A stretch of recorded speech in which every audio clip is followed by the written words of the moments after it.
No. When you make a bracha, no. Welcome, folks. A gemar chasim atova to everybody. Where all have been written and sealed for a good year, an amazing year coming from Yom Kippur. We have finished with the days of awe. Some people are disappointed, but that's okay, because now is coming the time of joy. Exactly. And although we are enjoined by God Almighty, Ivdus Hashem b'simcha, that you should serve God with joy, which means every day, yet we have all the holidays that are meant to be celebrated in great joy. We even have a Korban Chagiga, a sacrifice called the holiday sacrifice to celebrate the joy.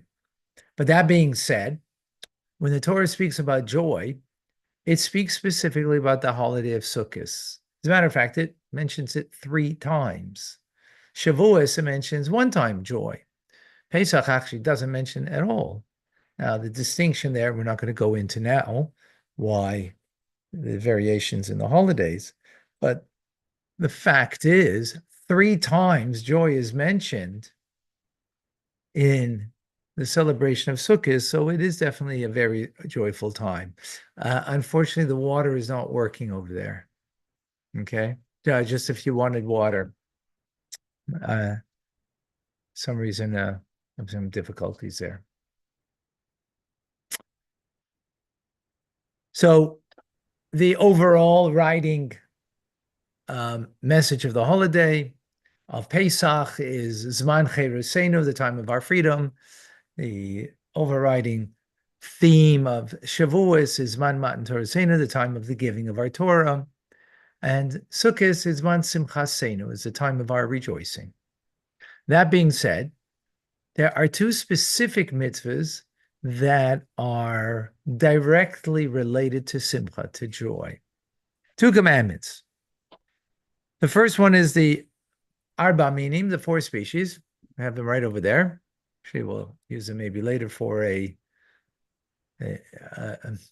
trial lesson, if you will. The four species.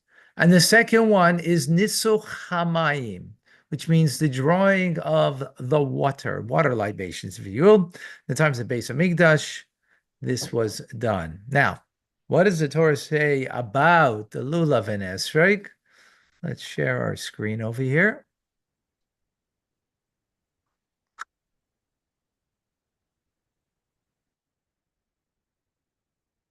Okay, I download it. Shouldn't be like that. Okay.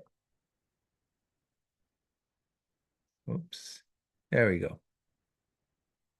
So, in the book of Vayikra, Leviticus, it says, "You shall take for yourselves," this is in Parshas Emor, "on the first day the fruit of the hadar tree, the date palm fronds, a branch of a braided tree, and the willows of the brook, and you shall rejoice before your God for the 7-day period." Very clear there that we have to rejoice before Hashem for the 7 days. These are the 4 species that we have to take, right? As far as the Nisuch Hamayim, so the prophets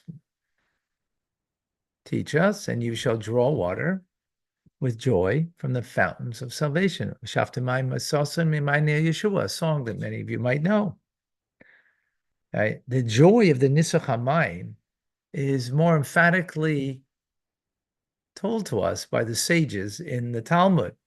Talmud tells us, one who did not see the celebration of the place of the drawing of the water never saw celebration in his or her lives. That was a real celebration.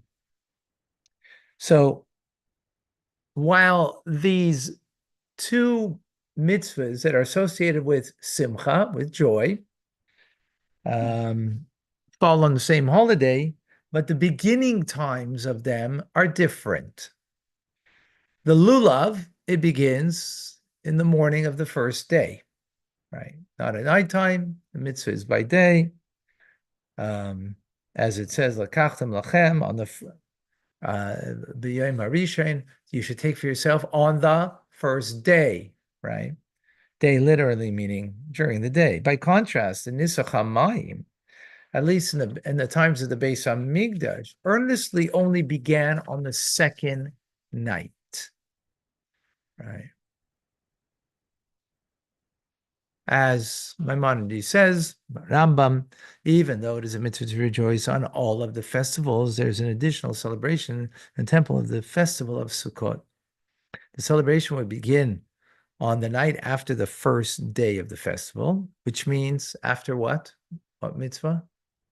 Lulav and Esrei, right? Because Lulav and Esrei is done by day.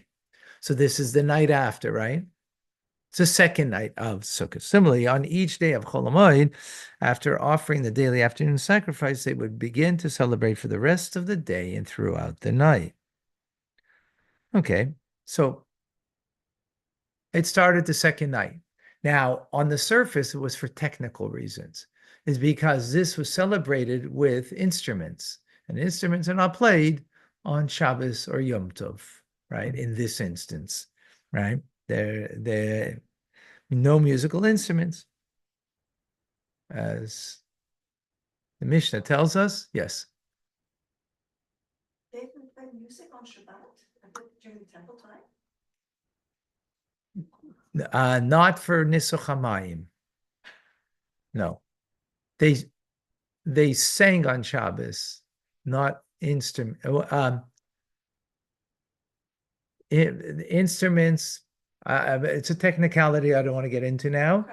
So the instruments is a different story in the Holy Temple, as opposed to this is all of Jerusalem.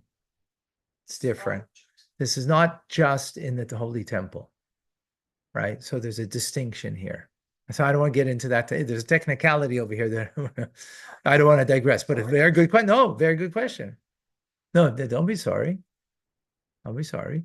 No, you're making a good distinction. There is a distinction. There is, yes. So the flute is played in the festival of Sukkot for 5 or 6 days. This is the flute of the place of the drawing of the water, whose playing overrides neither Shabbos nor the festival in this instance, right? Because it's not in the Holy Temple itself only, it's outside of all of Jerusalem, okay? So there's a difference. In the Holy Temple, there's the playing of an instrument on Shabbos is a rabbinic, not playing it is a rabbinic law, and in the Holy Temple itself, the rabbinic law of these prohibitions were not applicable. But in Jerusalem, they're applicable. Okay? But good question. Now, why 5 or 6 days? Because the first day of Yom Tov could be Shabbos, and then you'll have Chol Hamoed 6 days. But if the first 2 days of Yom Tov were a weekday, and then Shabbos, right, was also celebrated part of the Chol Hamoed, then it would only be 5 days of Chol Hamoed that you would have in Israel, right, where you celebrate only 1 day, right? Is that clear? Okay. So the obvious question is, why do we need 2 happiness mitzvahs, right? Now you say, oh, well, the more the better, right? That's true. On a simple level, you could say that. But of course, everything is, significant. Everything has a meaning to it. And, there has to be something that is adding in one and adding in the other that each one doesn't have. If it was just the same, if it's just joy, so then, if it's just like more champagne you're drinking, that you're just opening another bottle, that's not what it is, of course, right? So why do we need the 2? What is the distinction one over the other? One. And furthermore, why do we begin with one and then start the following night with the other? Of course, what this means is that there are different layers to simcha, to joy.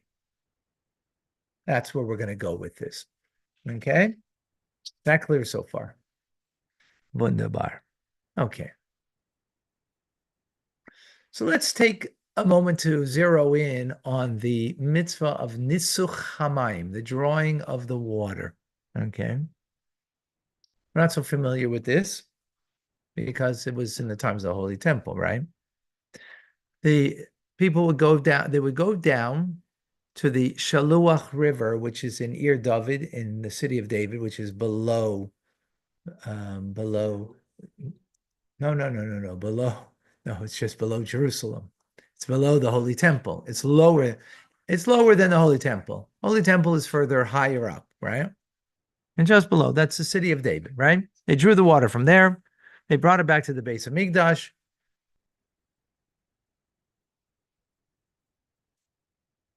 Exactly. Once there, the water was poured on the altar and the courtyard, mid dancing, juggling, singing, merrymaking. It was a very joyous time. As our sages said, that if you didn't experience this in your lifetime, that you really have not experienced joy. That's how great it was. It was so joyful that people really didn't get to sleep, a proper sleep throughout the week. They would just sit and like it was, very crowded. So they would sit and just kind of like lean on their friend and get a Dremel, a power nap. And then they would just be back up on their feet, at it.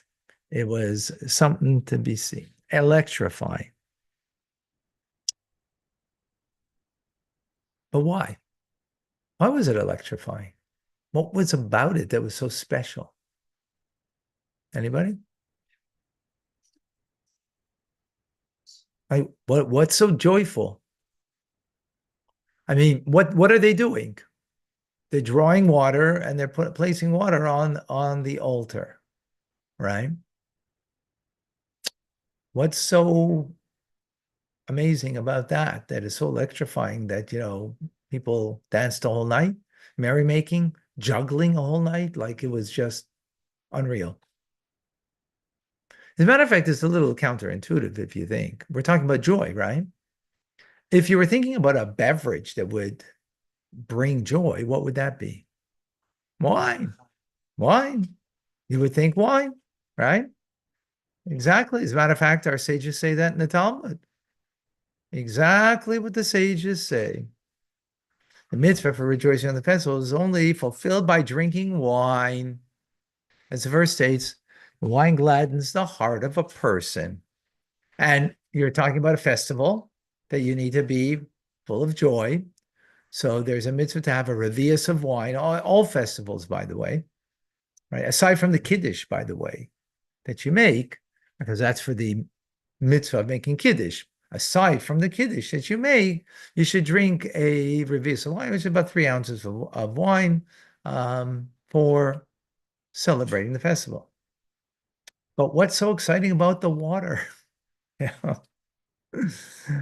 The answer is that water's counterintuitive. It leads us to a deeper and more authentic joy. What does that mean? Let's explain. Wine is naturally joyous, right?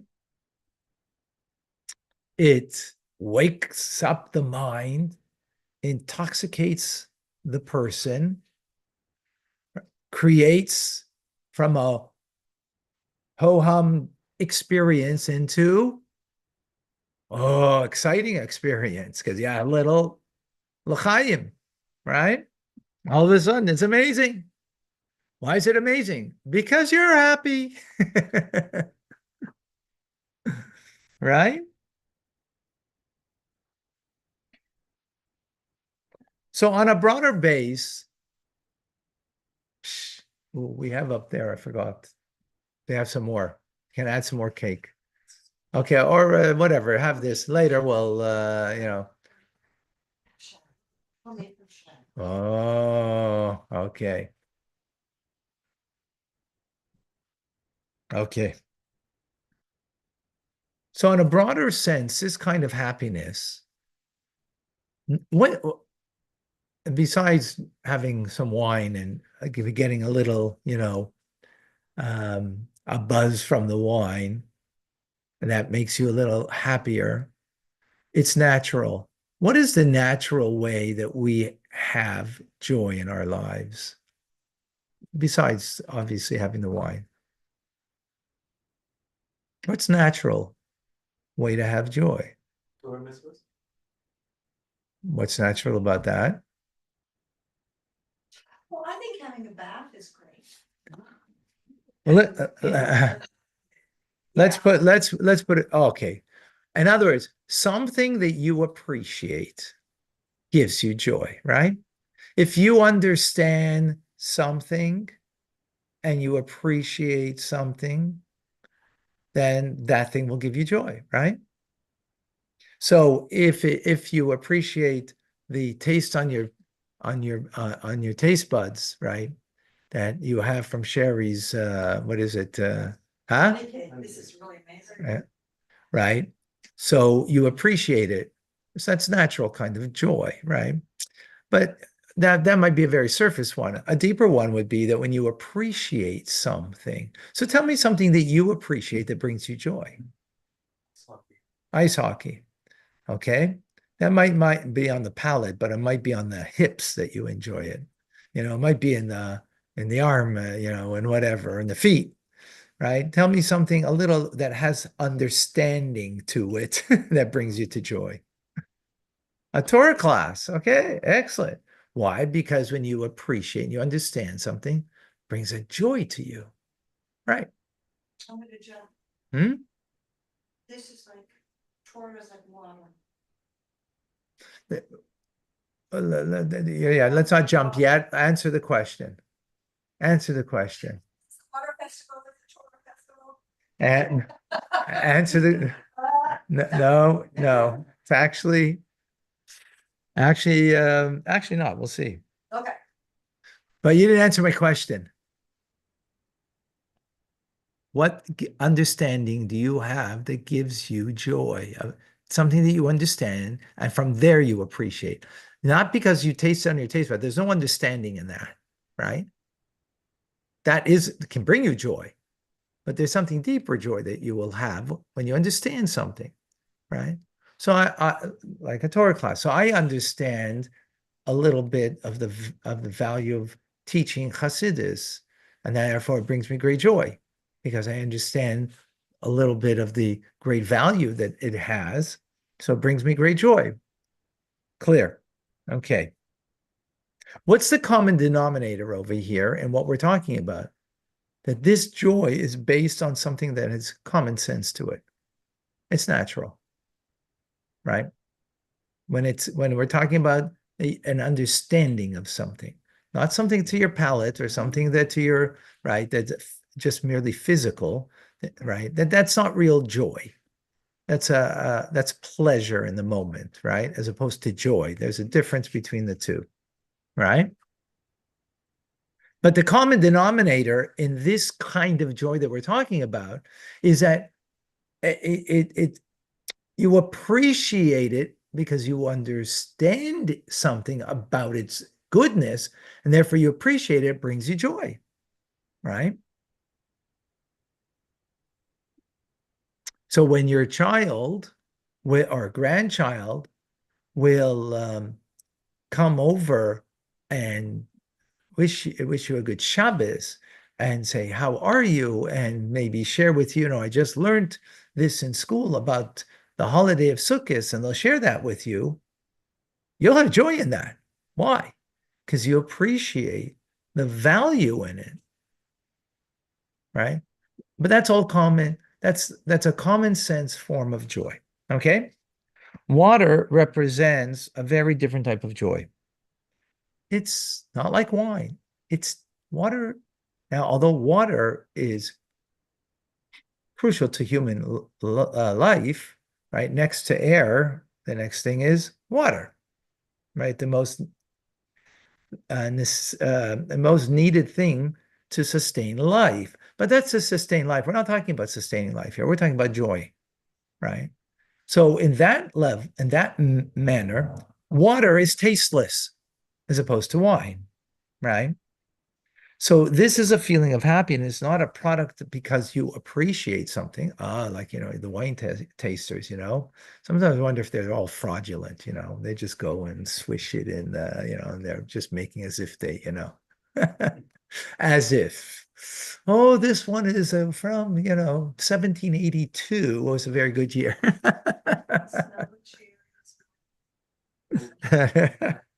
Snow Anyway.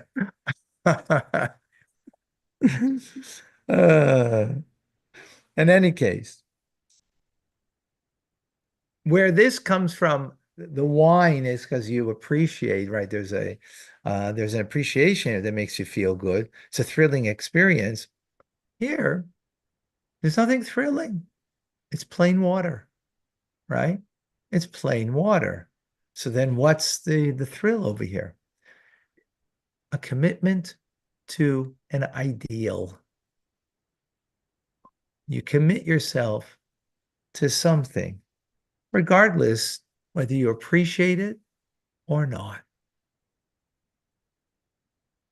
Whether you appreciate it or not.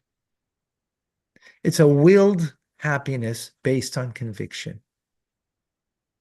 So, for example, Yom Kippur, people made resolutions of doing something, adding a mitzvah. So if a person took upon themselves, I'm going to put on tefillin every day, not because they feel for it, not because they understand tefillin.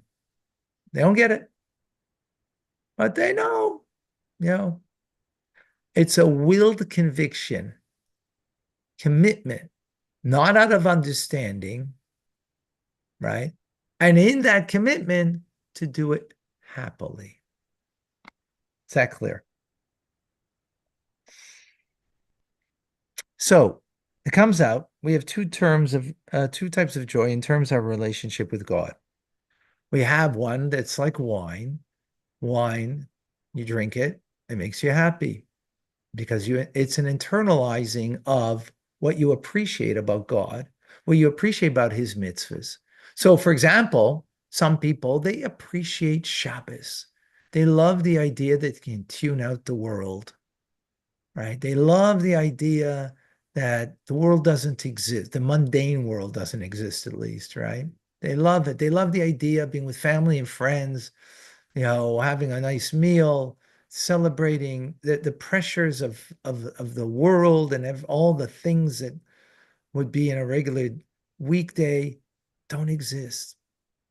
So what's your commitment there? Based on your appreciation, right? It's based on your appreciation. That's wonderful. Nisach HaMayim is a radically different kind of celebration of water, a different type of relationship you have with God. It's not coming because it's from the joy that you appreciate this, but it's rather coming from the sheer strength of a commitment. God told us that we're in a relationship with him and he wants us to be happy with it. So, for example, God said, I want you to learn Chumash and Rashi every day. I mean, the Rebbe said it, right? So I may not be so committed to that, but I'm going to commit myself. And I'm going to do it with joy because the commitment is to be done with joy. Giving that by way of example, right? In other words, you're not doing it because, wow, I mean, learning Chumash and Rashi, if I learn that, at least a whole year, I'll become a scholar. Year after year, I'll become scholarly in knowing the five books of Moses, and together with Rashi, it makes sense that that's a good beginning place. Says no, because that's rational. That's your wine commitment. Your water commitment is tasteless commitment.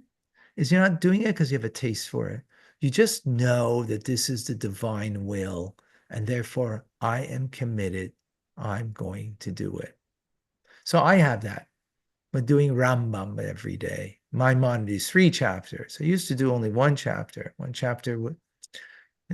times 3 now, 3 chapters, right? Do I appreciate learning the Rambam and the magnificence of it, on a daily basis? Sometimes I'm tired. I am. My mind's not working, and I'm not no wine over there. Maybe I should have some wine so sometimes I have to take something to, give me a little wake up. Um, and I'm just, like last night after Yom Kippur, yesterday I worked for a few days in one day. Baruch Hashem. It was a beautiful work day. Work holiday. And I was the fast was not really a problem. It's just my bones were like, but I have a commitment. I'm not missing a day. I'm not going to make up for it the next day. Doing it every day. What kind of commitment is that? It's just a commitment to the ideal of I'm doing 3 chapters of Rambam every single day. And I do it joyfully. I don't do it like, I do it very tiredly, but with joy at the same time. That's the difference. Is that clear? Yeah? It's beautiful with all the intricacies of the Rambam, and I've sat in your class. And I can't say I get it all in those moments. That's for sure. That in those moments, yeah. Yeah, that's for sure. Okay, so wine, natural happiness by means of something that is objectively pleasurable. Joy from water, that is a product of a commitment and a conviction to an ideal. Is that clear? No, we're talking about the concept of water. We're talking about what is water metaphorically? What is wine metaphorically, right? We're not talking, right? You didn't drink the water, was poured on the altar, right? Right. But this is because it's. We're talking about that the drawing of the water and pouring it on the altar, that was done with great joy, that they celebrated in such a manner. What are they celebrating? That was our question. So now we know that they're celebrating a deeper commitment, that a commitment to the ideal of being committed and doing that joyfully. Right? As opposed to appreciating, appreciate. I'm committed to Shabbos. Why? Because I can't imagine having a life without a Shabbos. It just, that I don't turn off the world and I can just, feed the spirit and so on. Can't imagine that, right? Because I appreciate it. So it's coming from an appreciation of an understanding of something, right? That's the wine connection. Okay? That clear?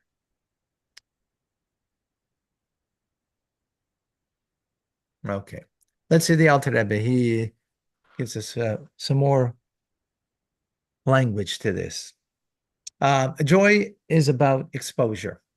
For this reason, it flows from the conscious understanding. Namely, when a person understands something deeply in their mind and then expands and exposes it further until they truly appreciate it, it will produce joy. Joy.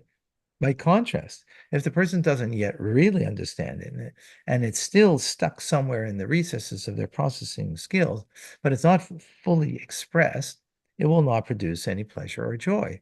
This is the implication of the verse wine that gladdens God and people. It's about bringing godliness into human expression. In other words, when a person reflects deeply about God's greatness, their soul will be lit with the fiery flames of love for God. This is reflected in the physical properties of wine, as it too brings great joy and exposes people's secrets.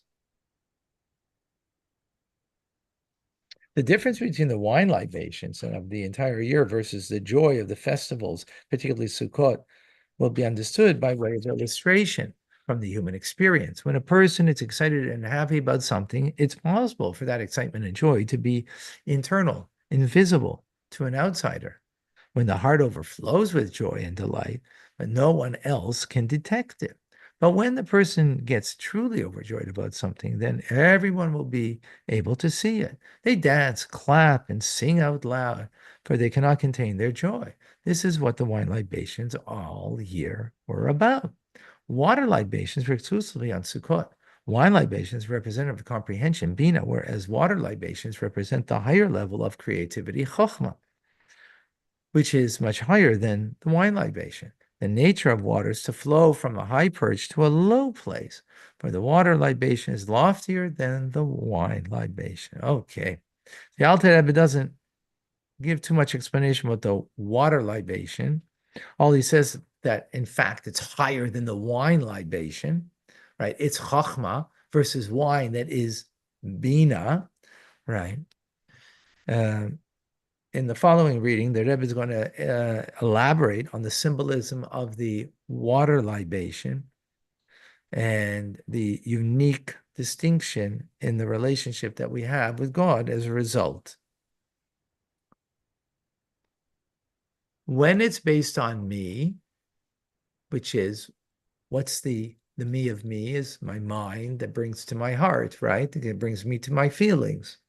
So when it's based on me, it's going to be limited, any kind of joy.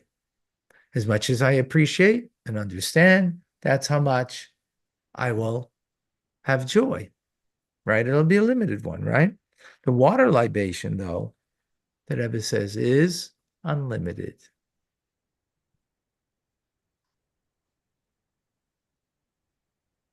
Text number 7. You see it on the screen? The joy of the wine libation is associated with human nature, as is the joy derived from physical wine, which is naturally joy's substance. In other words, while joy of the wine libation is certainly a holy joy connected to the temple service, it's also relatable to human nature. By contrast, the joy that connects with water libation, which isn't a naturally joyous substance, demonstrates that the joy of the water libation has nothing to do with nature. It's entirely a derivative of God's command to be joyous at this event.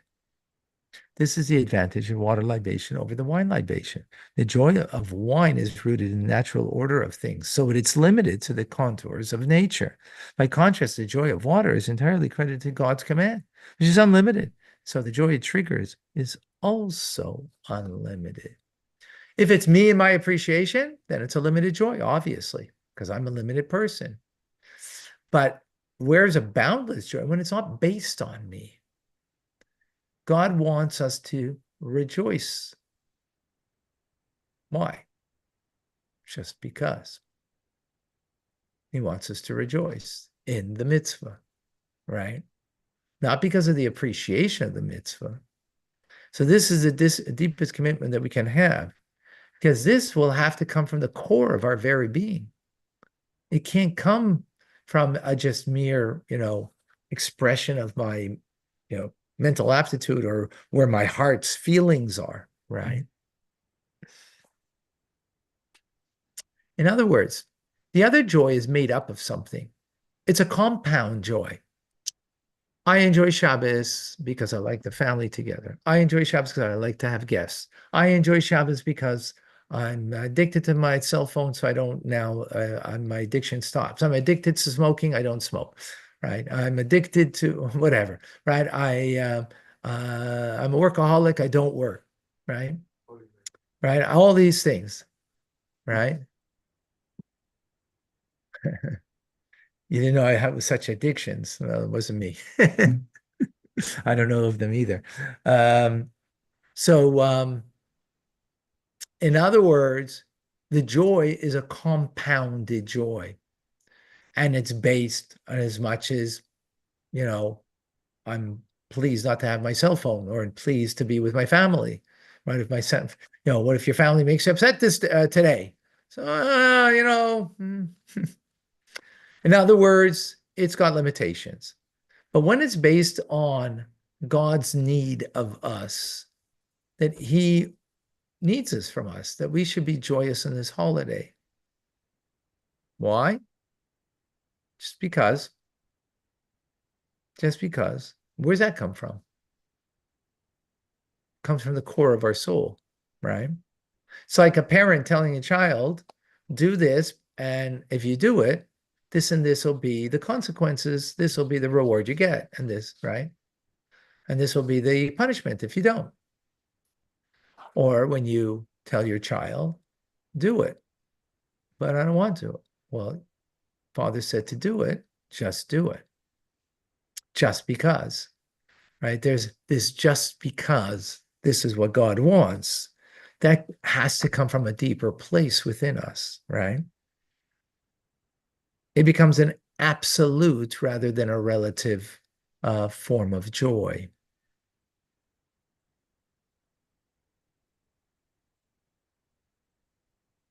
Text number 8 from the Rebbe Rashab. Joy that comes from an understanding and appreciating something isn't the true experience of joy. It is a composite of one's intellect and accordingly limited to those intellectual parameters. While joy may be about the subject one understands, for example, the greatness of God, it's still confined to the boundaries of the person's understanding. After all, without understanding, there's no joy at all. The entirety of this joyous experience is the result of whatever godliness this person was able to understand. True joy touches the core of one's very soul, which is higher than any particular manifestation. Such joy brings out the essence of the matter. So let's bring this into human relationships. So, a couple get married.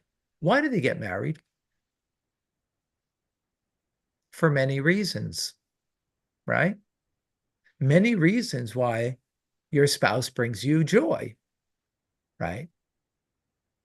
After 20 years of a marriage, do you know why you should be married? For the same reason. For no reason. You got on the boat, it's just accomplishment. No, well, no, it's in other words, you've melded together. It's not for a reason anymore. Because there's such a deeper union.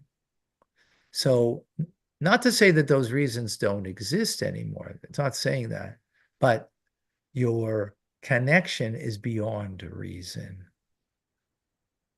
Then you're finally married, right? Because till then, I was married to your beauty. I was married to your money. I was married to you're funny. I was married to this and that. But I wasn't really married to you, right? Now I'm married to you, right? Why? Because I'm married to you not for a reason, for no reason. The only reason it's because it's you, period. Some people might not really get there at all in their marriage, right? They're married for a reason. And then when, actually, I would suggest most people are married and don't get there. And therefore, what happens is when the reasons I married you are no longer there, then like we have today, over 50% divorce. Because the reasons aren't there for me to be married to you, right? Because it was based on a rationale. It was based on a perspective. It was based on a reason, right? That created the feelings that you have. Now, not to suggest that those things should fall to the wayside, right? But a mature relationship would be because it's you, and life without you would not be would not be life as I want it. Not for a reason, right?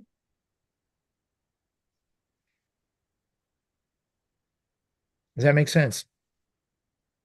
That's a much deeper, more profound commitment, right? So it doesn't have to make sense anymore.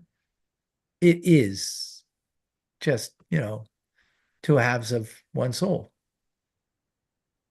And therefore, when your spouse will upset you, you could ride it much easier. Because I'm not married for that reason. Not a simple thing to get to. Does that make sense? Yeah? Make sense? Mhm. It's a lofty ideal, It's also, it's not just that, it's just you don't get angry at the person because you realize getting angry at them is not gonna do any good. but that's a reason already. That's not this point here. That's not this point. What you're saying is true. That's not Chassidus. That's self-help books. Getting riled up on it because you know what's gonna happen again tomorrow, the next day, the next day, it's really not. Yeah, I know, but then you missed the point that we said here, though, right? Because then you're not really committed. You're committed to yourself not getting upset because it's not worth it for me to get upset. So it's not really a commitment to the other. You follow that? By consequence, it's by consequence you're committed to that person, but not in fact, not in reality. I mean, are you getting this? Well, where are you looking that are you getting this? Just wondering on the thought of it. Are you getting this? Because it's a very profound, it's counterintuitive. It's counterintuitive. I'll make sure everybody here gets this. Let's take an example of something that is. Well, I just gave the example that, Yeah, something else always continually does. Like, let's say somebody just leaves their clothes lying all around the house. okay, someone leaves their clothes on. No, so, right, so there's no point in getting annoyed because you realize that that's who you're married and it's gonna happen again tomorrow and the next day and the next. Yeah, but this is saying differently. This is saying that it's starting not from me, it's starting from the relationship that this is my spouse, that I am totally connected, totally committed to, period, right? Period. Not because of a reason. I'm just totally committed, right? And as a result of that total commitment, now that there's a mess, it's not making me less committed because it's not based on that. It's not based on that. So the difference will be is that I can still be good to that person even when they make the mess. The other one, I won't get angry, but it doesn't mean I will be good to them, right? It doesn't mean I'll be good to them. Why? If it suits me, if it fits if it's part of my agenda, if I benefit from it, fine. But here it's different. You will be good to them because the commitment is stable and continuous and doesn't change. So you will be good to them, period, because it's not based on the reasoning and the rationale that brought you to the commitment to begin with. You don't see, do you understand the difference?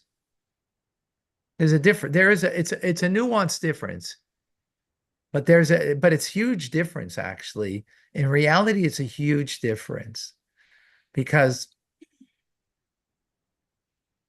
in reality, it's a huge difference because the other one, it's all a calculation about what's rational and it's based on me and my rationality. It's not based on beyond rationality that I'm committed because I'm committed, right? What could be a combination of the two? One second. In ideas, they're not a combination. We may live. See, I think Helen, what you are just speaking from life's from living. I'm talking about the concept. You're talking about what people will do. You know what? I can't say that I live this solely this way. Solely this way. I'll fluctuate, but I'm very aware of this concept, right? And understanding and appreciating it, that the truth of this, that it's an ideal that that I need to incorporate, whether I do it partially mixed with both wine and take some wine and water together, yeah, it might be that way. It might be that way, but in the ideal of it, don't mix up what we might do from what the idea that we're learning. Let's make sure we get the concept of what we're learning proper. Is that clear? And here it's the commitment for the sake of the commitment. It's the connection because it is your spouse and therefore you are connected, not for a reason. What brought you to the commitment were many reasons, right? Let me count the ways I love you. But when you mature, then those things melt away. They melt away as far as your commitment, not as hopefully, and not as far as that they also exist. In other words, we're not denying that the good qualities that your spouse has still have them. It's not saying that, oh, they were washed away. After 10 years, I found out I thought she was kind. She's not kind. She's not good. No, we don't mean that. And you're still committed. No. It's all there. The goodness and the kindness is there, right? Everything is there, but your commitment is matured that it's on a different plane, a different level. Does that make sense? Amazing. Everybody here? Make sense? All right. Amazing. Okay. I'm going to bring this now. Wow, I didn't realize it was going to take. We're going to bring this now to our discussion of the joy of Nisach HaMayim, contrasting it with wine. But let's first get the back off a bit, starting off with the beginning of the month of Tishrei, which is Rosh Hashanah, which is the day that we declare Hashem as our king, that we want in on the relationship, and we place him as our king, and we're here to serve. And we coronate Hashem as the king. Then we come to Yom Kippur, now that he is in the place of being the king, that I've placed him there, right?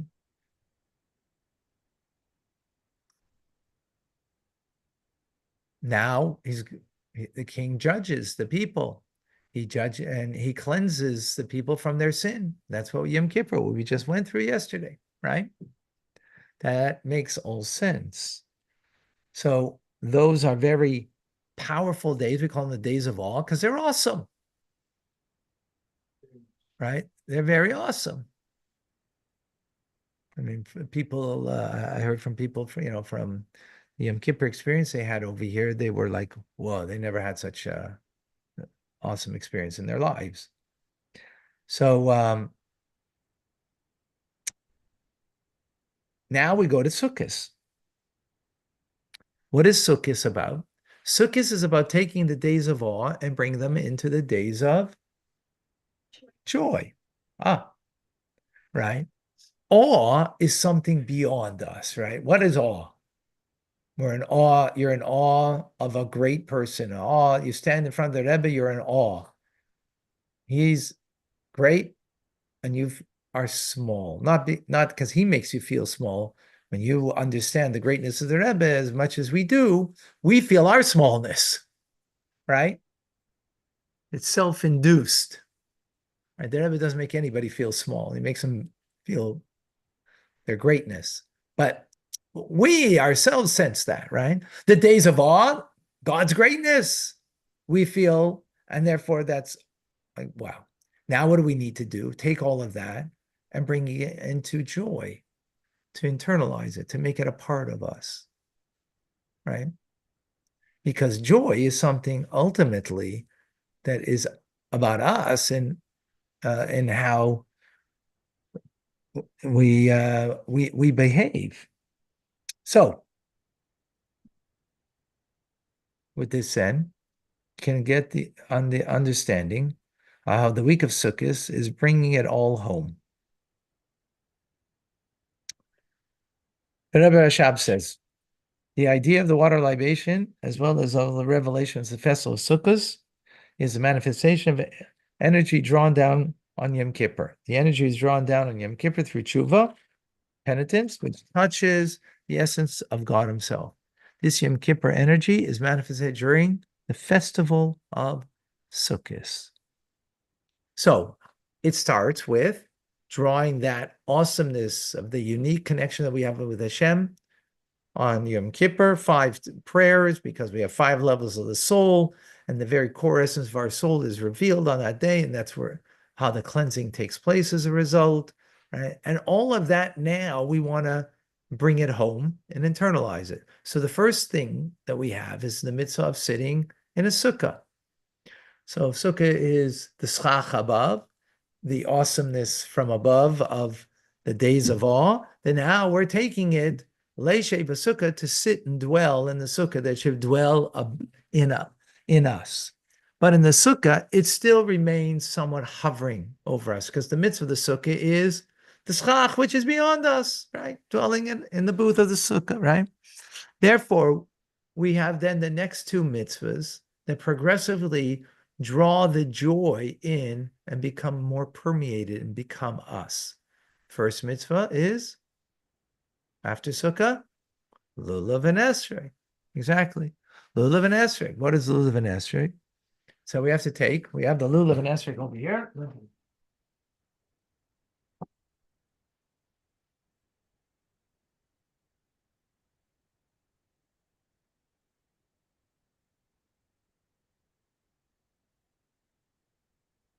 Here we go. Here's a lulav. More kinds over here. Let's take a moment. Oh, it's like a nice lulav. Here's a lulav. This is the myrtle branch, hadassim. This is the willow branch, arabes.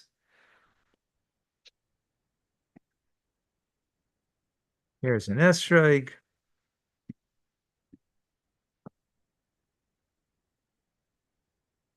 Oh, very nice. Wow. Okay. This esrog. And the mitzvah is to shake it and then bring it to your heart. We do it in 6 directions. We face east, and then we go first to the right, which is south, and we do it 3 times. 1, 2, standing up, by the way. Okay, you don't sit like me. And to the left, 3, front, up like this. Bring it to your heart. Each time to your heart. And then down, you don't put this down. You go down like this. Put it to your heart. Down like this. Put to your heart. And then behind you, you don't go like this either. That's sitar acher. That's the other side. This is a holy thing. You don't act with it like it's, throwing a gift to your enemy, which is called klipa. Sitar acher, the other side. Right? Your backside is your other side, so you don't do that. So you do it like this. That's the way Kabbalistically you do it, right? Okay. Got it? What did you do? You brought it into your heart, meaning you internalized it. Sitting in the sukkah, it's not internalized, it's hovering over you. The joy is there, but it's not yet internalized. Mitzvah lulav and esrog internalizes it.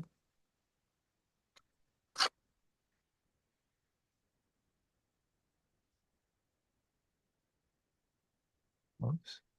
The mitzvah of lulav and esrog, is it time driven? I'm just going to ask if It's in the morning. ladies can also. Yeah. Yeah. During the day. Okay, to explain the secret of the sukkah and the lulav. The sukkah is an abstract light, whereas the lulav is a penetrating, internalized light. That the sukkah is an abstract light is reflected in the prayer, spread your sukkah of peace over us. The words over us connote abstractness, right? Meaning beyond us, right? The lulav, by contrast, is penetrating, meaning internalized.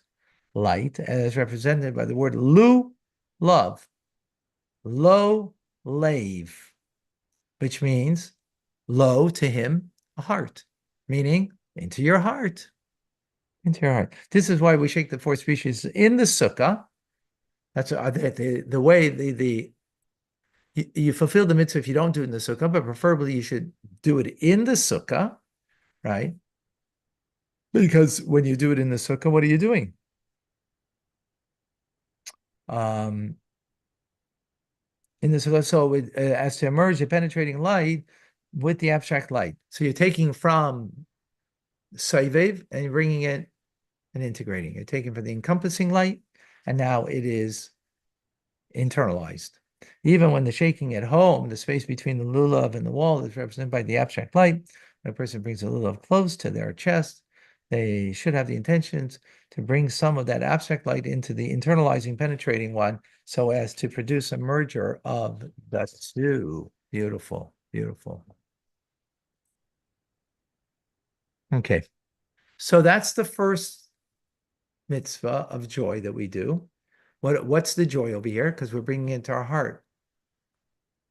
Meaning, we have a feeling towards it because we have an appreciation with our mind. Right? What our mind brings into our heart, well, we appreciate what we understand. So we've internalized. The sukkah is taking the awesomeness of Yom Kippur and Rosh Hashanah, and it's not yet internalized. We're joyful, but it's not inward joy. The lulav and esrog is the inward joy. Why is it the inward joy? Because it's what is lulav and esrog? What represents lulav and esrog? Right? A composite. What kind of joy? A composite joy based on your appreciation. Right? Right? It's a composite. Is that clear?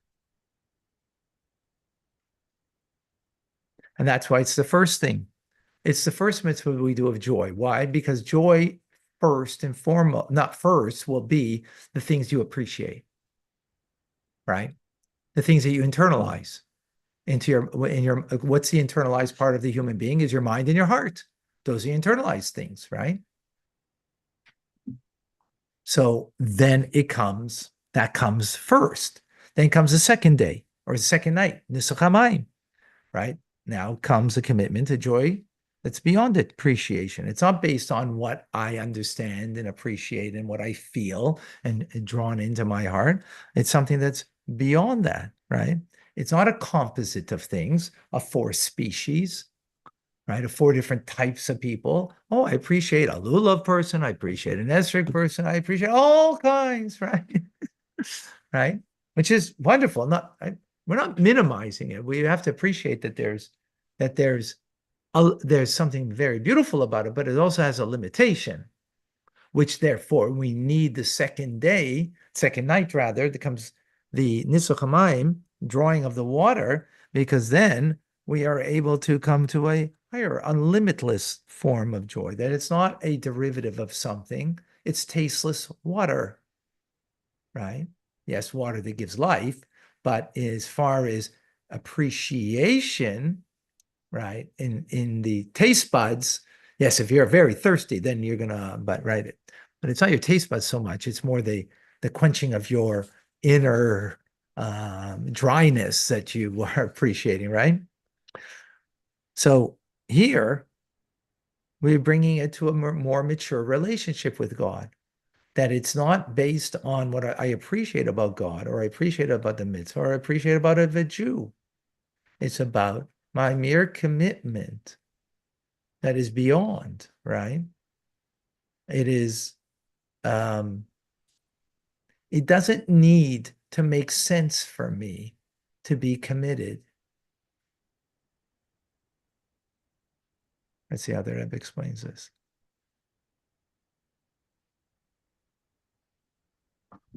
The joy of the water libation begins on the second night of Sukkot, after we've worked on the joy associated with the lulav that take in on the first day. Why? Well, on the first day, a Jew is able to bring the abstract spiritual energy of the sukkah into the internal penetrating expression through the mitzvah of shaking lulav. By doing so, a Jew is able to reach, in the second night of Sukkot, to the level of draw water with joy, namely a joy that transcends reason. In other words, this Jew's commitment that's entirely above reason has saturated and penetrated their entire being, such as it is able to trigger an open and expressive joy. And this is the key over here. Usually when we say beyond reason, right, then it's not internalized. It's beyond you. It's faith, right? It's faith that you have that's beyond you. No, no, no, no, no. This is being internalized. That's the important part over here. Because joy is something that has to be internalized, right? You can't, you could go and do something out of faith, right? And give yourself over and beyond reason, beyond logic, not be joyful. You're doing what you got to do. There's no joy. Here we're talking about doing it with joy. That means it's been internalized. But where has it been internalized? Is it only in my mind and in my heart? No, in the very core of me. That's where it's internalized. In every part of me. And therefore, every part of me is celebrating it. Every part of me is enthusiastic. Every part of me is up all night dancing and singing and celebrating. Because it's the very me of me that's celebrating, not my appreciation merely. That's not me. That's a part of me. The reasons for something that's bring me my heart to something, that's a part of me, but it's not the core of me. Here we come to the very core.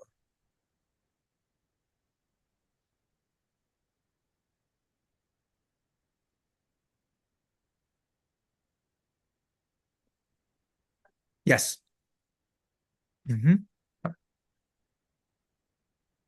Today? I mean, today we don't have the Holy Temple, so this is, It says clearly we do the 11, 12, but the second part was done in the Holy Temple. so It was part of this. we don't have that, we don't experience that? Oh, so we don't have it in the manner of the Holy Temple, but we do have it today. Actually, I remember very clearly, when I got married, when Simcha and I got married, so that year, the Rebbe every day of Chol Hamoed spoke. It was the first time, and spoke about Simchas Beis HaShoeva, this idea, the Simcha of the Beis HaShoeva, as it's called. So, and the Rebbe said even starting the first night, because there's an opinion you start the first night. The halacha is the second night because of the instruments and so on, but there was a lesser joy on the first night. Second night really started in Jerusalem. So we have it today in a form of celebrating, whether it's dancing on the street. So in Chabad, you'll have in the Lubavitch neighborhood or down my street, there'll be midnight. They'll be dancing on the streets. In front of the yeshiva, they'll be dancing on the streets. The first night of Chol Hamoed, which will be Saturday night, there'll be Simchas Beis HaShoeva, so come to yeshiva. I don't know, it starts, goes to 11 o'clock because, police won't allow music after 11. So Saturday night, I think from about 8 to 11, we're just dancing on the street. So in New York and Crown Heights, thousands upon thousands of people. The Rebbe started that way back, and they have bands coming, singers coming, and it's a big to do. Chabad in Kot St. Luke does a big Simchas Beis HaShoeva. So there is the singing and the dancing on the streets, and there is just the idea of being in the sukkah also, and just celebrating a fabringen and so on, to celebrate. What are we celebrating?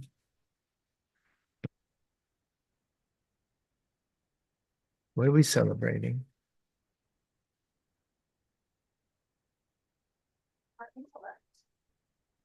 No, but not beyond intellect, meaning beyond intellect here doesn't mean not using. It doesn't mean not using your language. That Says Dima, we're going to the Chochmah. In other words, yeah, but you know what we're celebrating?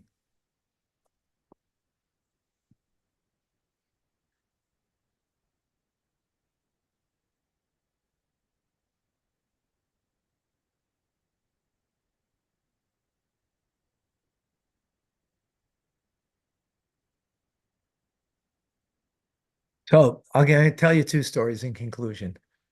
Okay. To conclude, share with you. The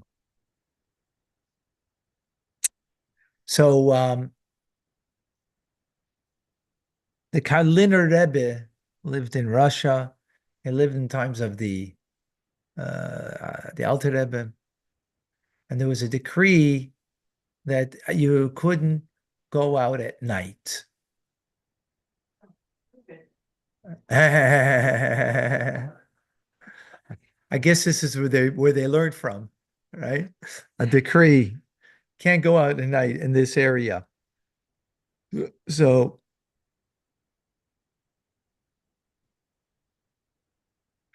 there was a chassid, was a fiery chassid of the Rabbi Karliner, who wanted very much to go and see his Rebbe. And he was distraught. I have to go see my Rebbe. So he took with him a little tillim, and he said, he's going to take the chance. And he's going through the streets at night. And what do you see? Lo and behold, right in front of him, a huge officer. What are you doing out here? Takes him, puts him into jail right away. Oh, feels terrible. So he starts saying he had a tillim with him, so at least he had his tillim. So he's saying tillim. Okay, at least I could say tillim. Saying tillim and tillim. And he's like joyful saying tillim. There was a reason that he had joy right now. What was the reason? Saying tillim. The joy he wanted to have was to go to his Rebbe. Okay, so at least he's saying tillim. So he's doing that joyfully. Guard sees that he's saying tillim, and he's saying it joyfully, making noise in the cell. Comes in, takes it, and grabs the tillim away from him. So he's thinking to himself, now what? No Rebbe, no tillim even. What joy? He just gets up and starts dancing. What's he dancing? Thinking to himself, he's a Yid. I'm a Jew. I'm a chassid. And with that, he dances up a storm. Guard comes. What is this guy doing? See, crazy man. And he just dances as if he doesn't exist. Get him out of here. Who needs this dirty Jew in here? And he ran off and he went off to his Rebbe. So it's a cute story, but actually what's an important story? What got him his freedom? Not the joy that was a composite, even of going to his Rebbe. You might say, I don't know if that's a composite, but saying Tehillim, a joy in Tehillim. You know, maybe he appreciated that. Now he's left with nothing. There's nothing. No Rebbe, no Tehillim. Well, no, I'm a Jew. Just the fact of me being a Jew. What a joy. Oh, and he just was. That's an amazing story. So, famous story in 1944, the last ones who were taken to the gas chambers were Jews from Hungary. And there was a group of yeshiva students who were taken to Auschwitz. And, with payas, with the whole 9 yards, right? They're taken to Auschwitz. And their plan was, Commandant wanted to take 50 of the boys on their first day of arrival to take them into gas chambers.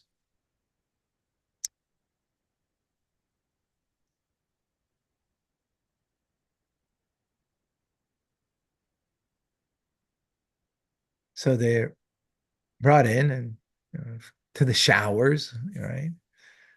And boys realize what's going on. And you know what day it was? You won't believe it. Simchas Torah. It was Simchas Torah. And the boys just started to dance and to sing. Dance and to sing because it was Simchas Torah. It's a true story. They're dancing and they're singing, making such a ruckus that the guard was, well, what's going on over here?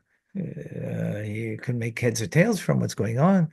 And finally, the commandant came over and said, what is this? He got them out of there, says, you're not going to die joyfully.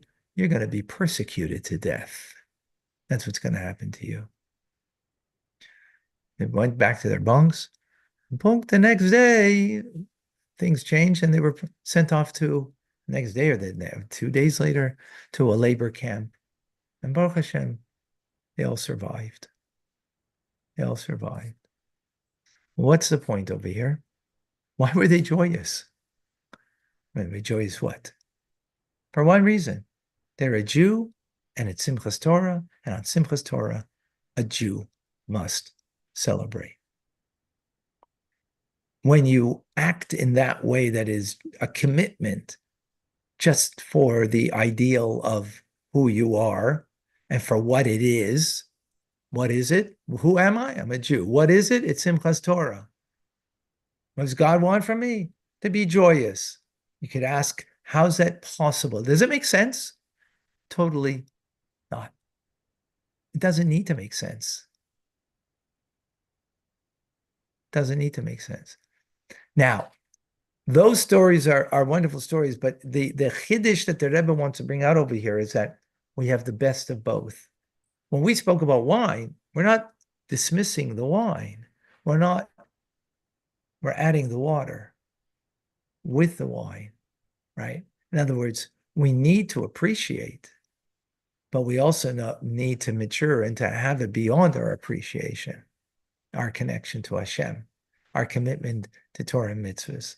That is beyond that. It's not limited to that. But at the same time, it should also be with a great appreciation at the same time.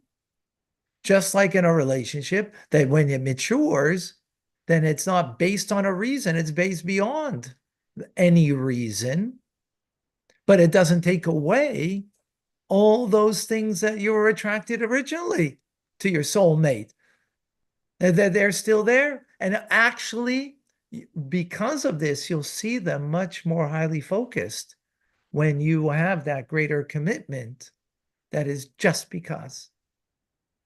You'll be much more focused and appreciate that goodness, that, wholesomeness, the beauty of that person, much more when it comes that way. Is that clear? Very powerful. All right, folks. Thank you.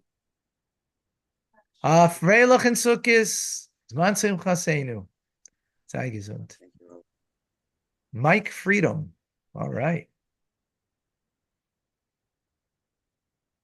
Thank you for joining.